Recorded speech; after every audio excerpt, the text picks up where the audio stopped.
বহু কালজয়ী সিনেমা উপহার দিয়ে দর্শক মনে জায়গা করে নিয়েছিলেন ঢাকাই সিনেমার উজ্জ্বল নক্ষত্র সালমান শাহ। কখনো ভাবিনি আমি তোমাকে পাবো, তোমারই জীবনে আমি জড়িয়ে যাব।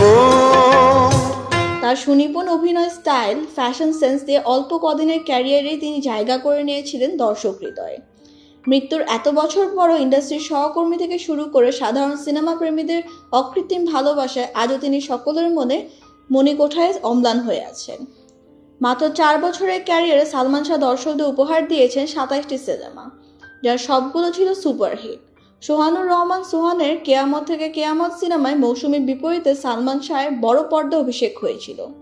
মিষ্টি এই জুটিকে দর্শকরা সাদরে বরণ করে নিলেও এই জুটির ভবিষ্যৎ দীর্ঘস্থায়ী হয়নি।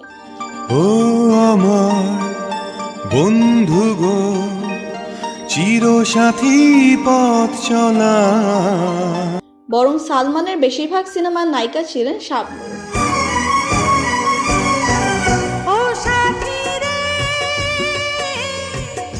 ধীরে ধীরে সালমান শাবনূর জুটি হয়ে ওঠেন ঢালিউডের অন্যতম সফল জুটি। ফলে চলচ্চিত্র পাড়ার সালমান শাহ শাবনূরের প্রেমের গুঞ্জন শোনা যায় সে সময়ে। শোনা যায় একসময় এই গুঞ্জন ডালপালা বিস্তার করে মহিরু হয়ে উঠেছিল এবং এর প্রভাব পড়েছিল সালমানের দাম্পত্য জীবনে। সালমান শাহের স্ত্রী সামিরাকে বরাবরই মিডিয়ার আড়ালে থাকতে দেখা গিয়েছে।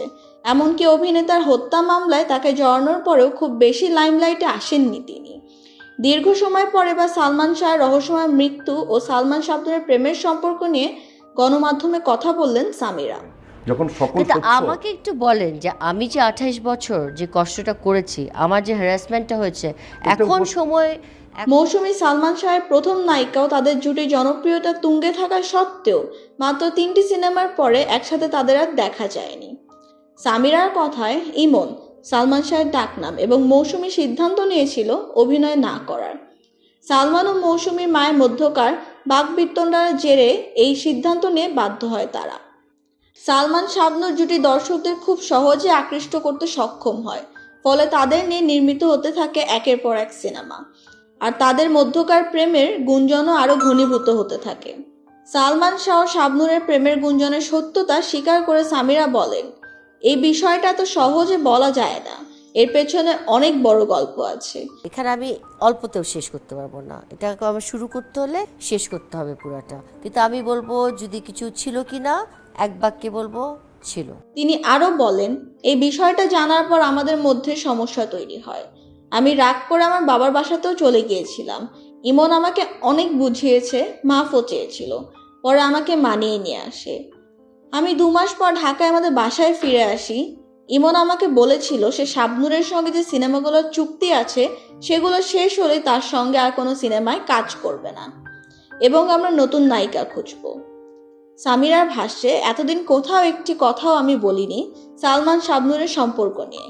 শাবনূরকেও ক্ষমা করে দিয়েছি। শাবনূরকে নিয়ে একটা অভিযোগও তুলিনি আমি চাইনি এসব নিয়ে আলোচনা হোক। এতদিন চুপ থাকলেও সালমান শাবনূরের প্রেমের সম্পর্ক নিয়ে হঠাৎ করে সামিরার এই সহজ স্বীকারোক্তি সালমান হত্যা মামলায় ভবিষ্যতে কোনো প্রভাব ফেলবে কিনা তা সময় বলে দিবে।